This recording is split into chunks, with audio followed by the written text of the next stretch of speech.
ઓમ નમઃ શિવાય. વિદ્યાર્થી મિત્રો, આપણે આજે ચેપ્ટર નંબર 6 સપુષ્પ વનસ્પતિઓની અંતસ્થ રચના શરૂ કરીએ. આના પહેલા આપણે સૌથી પહેલા ભણાવ્યું હતું ચેપ્ટર નંબર 5 સપુષ્પ વનસ્પતિઓની બાહ્યાકાર રચના. હવે આપણે ભણી રહ્યા છીએ અંતસ્થ રચના, એટલે કે તેને આંતરિક રચનાની સમજ આપણને આ ચેપ્ટરની અંદર પ્રાપ્ત થશે. સૌથી પહેલા આપણે સમજીએ કે અંતસ્થ રચના શાસ્ત્ર એટલે શું અને તેના અભ્યાસનું મહત્વ. શા માટે તેના અભ્યાસનું મહત્વ છે?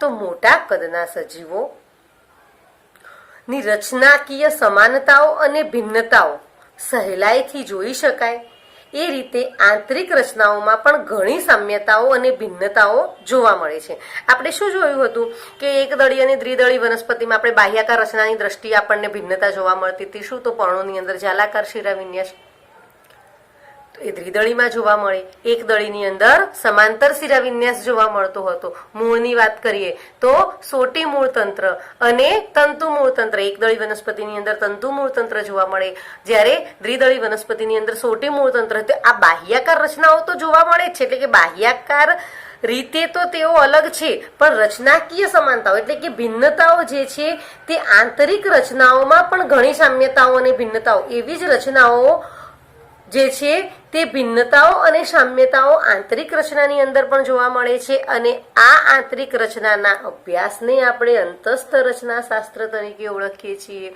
એટલે કે વનસ્પતિની અંદર કેવા પ્રકારના કોષોની ગોઠવણી છે, કેવા કોષો સાથે મળી અને પેશીની રચના બનાવે છે, અને આ પેશીઓ સાથે મળી અને તેના અંગો અને અંગતંત્રોની જે રચના કરે છે તે રચનાના શાસ્ત્રને અંતસ્થ રચના શાસ્ત્ર તરીકે આપણે ઓળખીએ છીએ. તો વનસ્પતિનો પાયાનો એકમ શું છે? કોષ.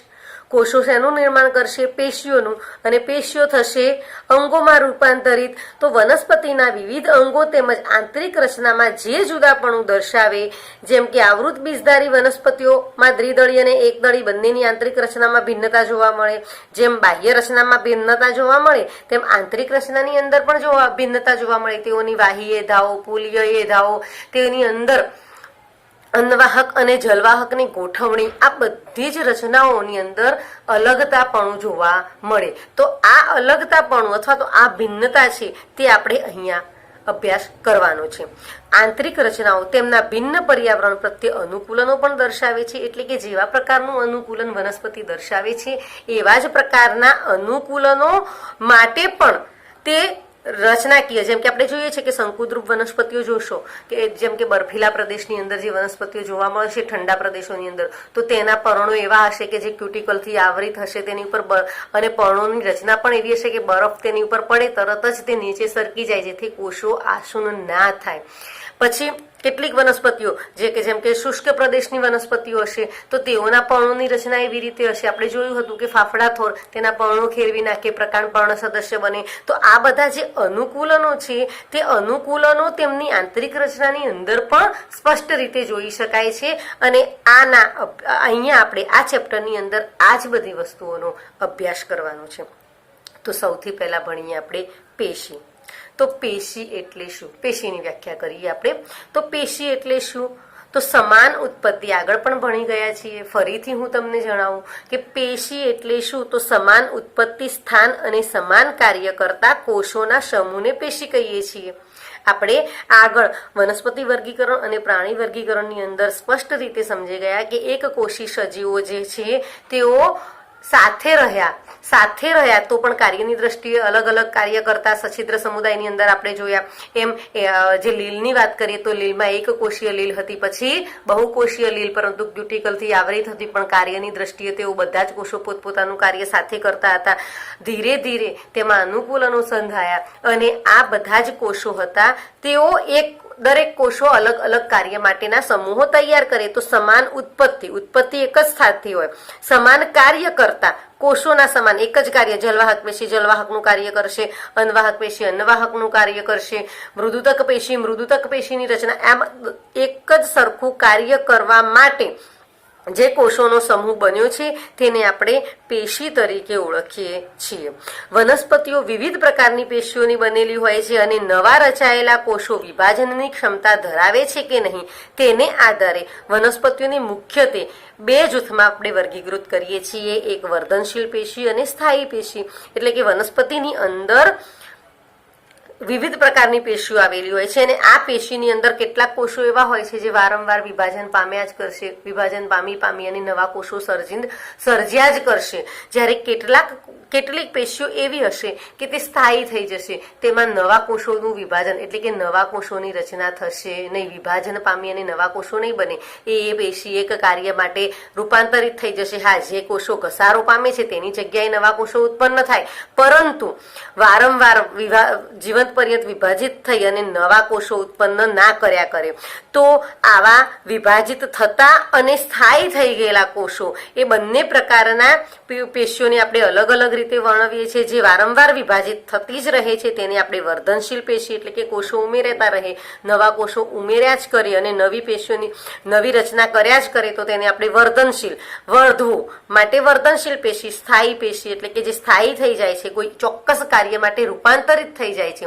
જેમ કે ઘણા બધા કોષો વિભાજિત થઈ જલવાહકની રચના કરે અને પછી આ જે જલવાહક પેશી છે તે જ પાણીના અને ખનિજના પોષક દ્રવ્યો છે તેના વહનના કાર્ય સાથે તેના વહનનું કાર્ય કરશે અને ત્યાં સ્થાયી થઈ જશે, તો તેને આપણે સ્થાયી પેશી તરીકે ઓળખીએ છીએ. આમ વનસ્પતિની અંદર મુખ્ય બે પ્રકારની પેશીઓ જોવા મળે છે, એક વર્ધનશીલ પેશી અને સ્થાયી પેશી. હવે આ વર્ધનશીલ પેશી છે તેની અંદર ટોટલ 3 પ્રકારની પેશીઓ આપણને જોવા મળશે. એક અગ્રીય વર્ધનશીલ પેશી,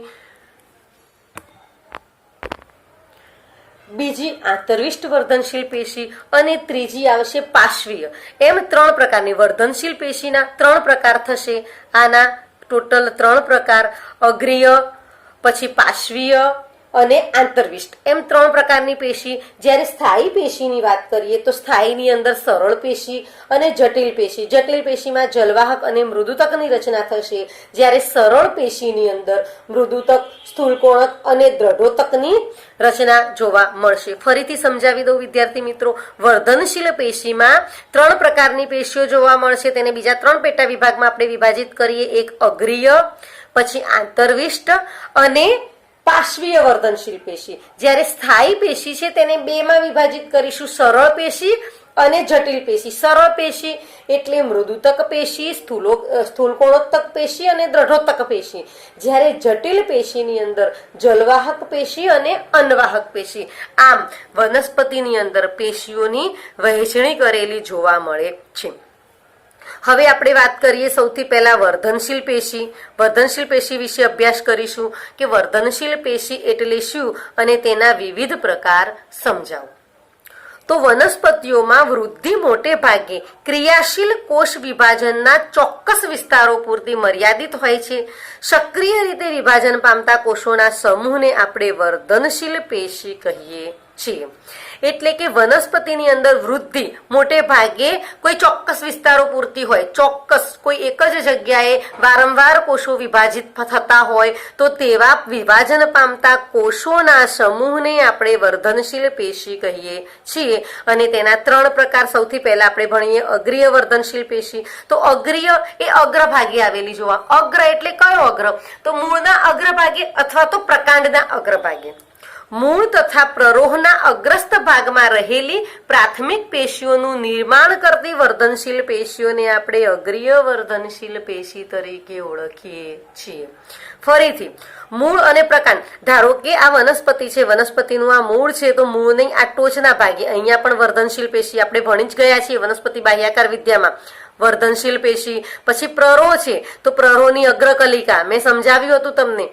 અગ્રકલિકા તે આગળ વિભાજિત થઈ અને બનતી જ જાય, પાછળ નવી શાખાઓ ઉમેરાતી જ જાય, તો તેને આપણે અગ્રીય વર્ધનશીલ અગ્રભાગમાં આવેલી છે માટે અગ્રીય વર્ધનશીલ પેશી. તેને પ્રાથમિક પેશીઓનું પણ નિર્માણ કહીશું. તો મૂળ અને પ્રરોહના અગ્રસ્ત ભાગમાં રહેલી અને પ્રાથમિક પેશીનું નિર્માણ કરતી વર્ધનશીલ પેશીઓને અગ્રીય વર્ધનશીલ પેશી કહીએ છીએ, જે મૂળના અગ્રપ્રદેશમાં આવી છે અને જે પ્રરોહના અગ્રપ્રદેશમાં આવી છે. આપણે જ્યારે વનસ્પતિ બાહ્યાકાર રચનાની અંદર મૂળ સમજાવ્યું ત્યારે મૂળના વિવિધ ભાગોની અંદર સૌથી નીચેનો ભાગ મૂળ ટોપ પછીનો ભાગ હતો તે કયો હતો?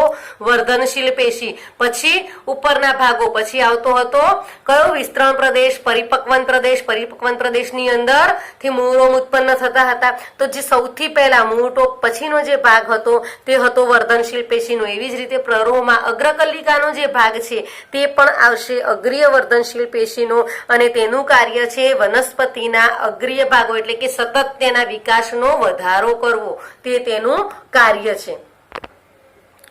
તો મૂળની અગ્રીય વર્ધનશીલ પેશીઓ મૂળની ટોચના ભાગે, જ્યારે પ્રરોહની અગ્રીય વર્ધનશીલ પેશીઓ પ્રકાંડ અક્ષના મોટા ભાગના પ્રદેશની અમુક અંતરે રહેલી હોય, જેને આપણે અગ્રીય વર્ધનશીલ પેશી કહીશું. એ સિવાય પર્ણોના નિર્માણ અને પ્રકાંડના વિસ્તરણ દરમિયાન પ્રરોહના અગ્રીય ભાગમાં પણ વર્ધનશીલ પેશીના કેટલાક સમૂહો નીચે ગોઠવાઈ કક્ષકલિકાનું નિર્માણ કરે. આપણે ભણ્યા હતા, જો તમને યાદ હોય તો પ્રકાંડ, અહીંયા પર્ણ ઉત્પન્ન થયું અને પ્રકાંડની કક્ષમાં જે કક્ષકલિકા હોય તો ત્યાં શું થાય છે કે અગ્રીય વર્ધનશીલ પેશીના કેટલાક કોષો ભેગા થઈ અને કક્ષકલિકાનું નિર્માણ કરશે, અને આ કક્ષકલિકામાંથી નવી શાખાનું નિર્માણ થાય છે.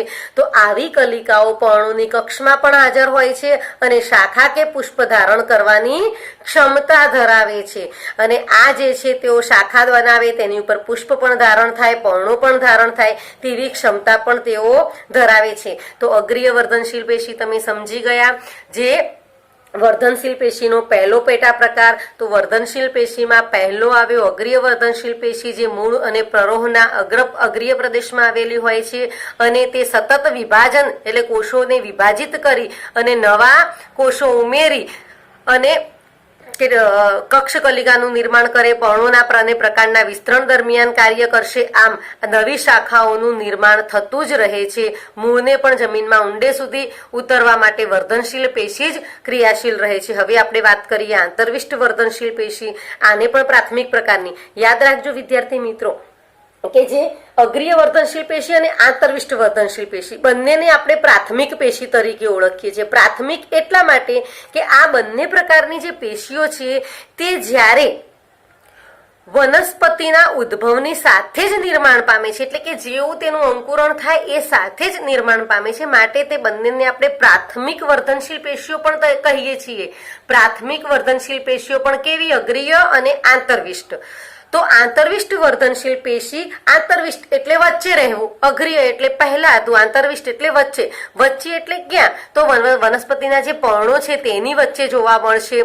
તો પરિપક્વન પેશીઓની વચ્ચે આવેલી વર્ધનશીલ પેશીઓની આંતરવિષ્ટ વચ્ચેના ભાગમાં આવી છે, માટે તેને આંતરવિષ્ટ વર્ધનશીલ પેશીઓ કહીશું. હવે તેનું કાર્ય શું છે? તો આ પેશીઓ ઘાસ અને તૃણાહારી પ્રાણીઓ દ્વારા ખવાઈને દૂર થયેલા વનસ્પતિના ભાગોની જગ્યાએ પુનઃનિર્માણ પામતા ભાગો કરે છે. તો આપણે જાણીએ છીએ કે વનસ્પતિઓ જમીન પર હોય ત્યાં કેટલાક તૃણાહારી પ્રાણીઓ હોય તે વનસ્પતિઓને ખાઈ જાય, તો એ જ ભાગ ફરીથી પાછા પુનઃનિર્માણ પામી, ફરીથી પાછા પુનઃનિર્માણ પામી જાય છે. હવે અગ્રીય વર્ધનશીલ પેશી તો ખવાઈ ગઈ છે, પ્રાણી દ્વારા ખવાઈ ગઈ છે, પરંતુ આ આંતરવિષ્ટ વર્ધનશીલ પેશી તે હાજર હશે, અને આ આંતરવિષ્ટ વર્ધનશીલ પેશી તે જગ્યાઓ જે છે તેનું પુનઃનિર્માણ કરે છે, અને એ માટે આંતરવિષ્ટ વર્ધનશીલ પેશી આવેલી જોવા મળે છે. અગ્રીય વર્ધનશીલ પેશી અને આંતરવિષ્ટ વર્ધનશીલ પેશી વનસ્પતિના જીવની શરૂઆતમાં દેખાય છે, એટલે કે અંકુરણ વખતે જ દેખાય છે, માટે તેમને આપણે પ્રાથમિક વનસ્પતિના નિર્માણમાં ભાગ લે છે, માટે તેમને પ્રાથમિક વર્ધનશીલ પેશીઓ તરીકે ઓળખીએ છીએ.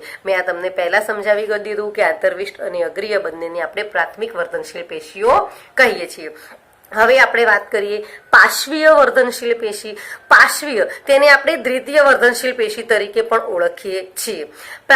પાર્શ્વીય અથવા દ્વિતીય વર્ધનશીલ પેશી એવું કેમ કહીએ છીએ?